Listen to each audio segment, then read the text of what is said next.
guys, welcome back to another video. Dean here, and I haven't been posting much because of the COVID-19 lockdown restrictions. We're currently on level 4 and everything will go back to normal once we're on level 1 or level 2, and that's going to take a few weeks to do so. This video is basically a reminder to everyone that during this time of lockdown and staying at home, we need to just keep our minds healthy and stay positive. So I wrote in a few friends who are going to talk about what they're doing during COVID-19 to stay positive and to have a healthy mindset.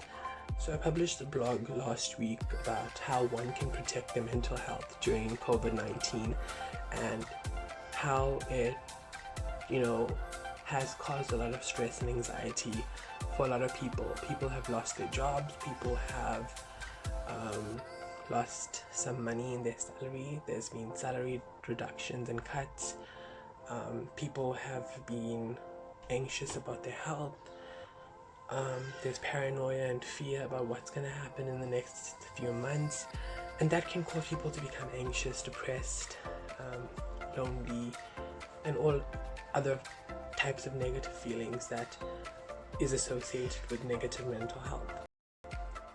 As someone that has gone through depression, anxiety, and being in a dark place for many years due to circumstances or whatever issue I was facing at the time, I know how hard it is to get out of that slump and get out of that place of darkness. But I have found a way to deal with my coping mechanisms. For one, I pray and I meditate. I also have positive self-affirmations that I say to myself that help me grow confident and also have a better sense of positivity in my life. I found that music also helps a lot, whether it's spiritual music or whatever genre that you would prefer to listen to. Books as well, same applies, whatever genre you enjoy reading. Just a reminder, guys, that what coping mechanisms may work for me may not work for you. What coping mechanisms work for my friends may not work for you. Hello, I'm Sharon Emmerich. I'm an independent financial advisor, tax practitioner, and fiduciary practitioner. I've been working crazy long hours, and I've become very aware of how vital it is to pause, to realize that these are unprecedented times, and that right now nobody knows what is going to happen. So all we can do is take care of ourselves and live each day as it unfolds. To relieve stress in my life, I read extensively. I have lovely Zoom social meetings with dear beloveds. And every day I end in prayer and I express gratitude for all of that is well in my world. And we know that old chestnut, when all else fails, pause and have a cup of tea.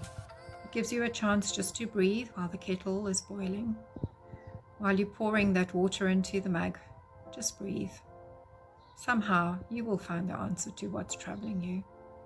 To keep my mental health positive, I've been trying to do some garden services. Of course, cutting some lawns and cutting some flowers, maintaining the yard. And we also got a WhatsApp group that we do some workouts, and we do it on Instagram. We got some few friends that we hook up and then we do some workouts every day. And I try to keep myself busy. Of course, I'm doing baking. I've been trying to learn some new dishes.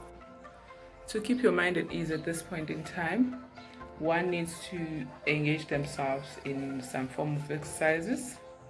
It could be jogging, it could be kind of aerobics with music, yoga, and after that you can cook those healthy meals. Hi everybody, Ranger Ruan here, wildlife photographer and safari guide. And as you might know, that this worldwide pandemic has really hit the South African tourism industry. So just a couple of tips and tricks that I like to use not to go too crazy at this time. So the first one, quite easy, quite basic, is just to stay a bit more active, be a bit more productive. Even if it's something small, just get something to do. A small hobby to keep yourself busy with, just to feel a bit more accomplished at the end of every day. It's quite easy to fall into the lazy hole, and that's not a place you want to be. So be a bit more productive, even if it's something really small. Another thing I like to do is to read up on old books. I'm not really fond of reading, but get something you're interested in. Like for instance, for me, wildlife photography or wildlife. So it's quite easy to forget everything. We have a saying in the industry, if you don't use it, you lose it. So just go fetching that old knowledge you read up a couple of years ago is quite a good way to keep yourself busy. I know everyone is going through a difficult time since we are all under lockdown and people are anxious because we don't know what's going to happen beyond this period. But I just want to share with you some few mechanisms that have helped me to cope during this time. You know, I've learned to appreciate life even more. You know, even before you eat that food, you just pray because you appreciate, because you know that some people at this moment don't have food on their table. I've learned to appreciate people around me, my family, because we don't normally get time to be together. So this time gave us an opportunity to be together again. You know, I'm reading a lot of positive stuff because what we need to do now is to focus on the positive side of things, because if you continue to feed, there's a lot of negativity at the moment, so we must try by all means to feed our mind with everything that is positive. I read a lot, I exercise at home, I read the Bible, I also do some meditation, and because this is the time to do introspection, to rediscover yourself so that you become even better people after this period.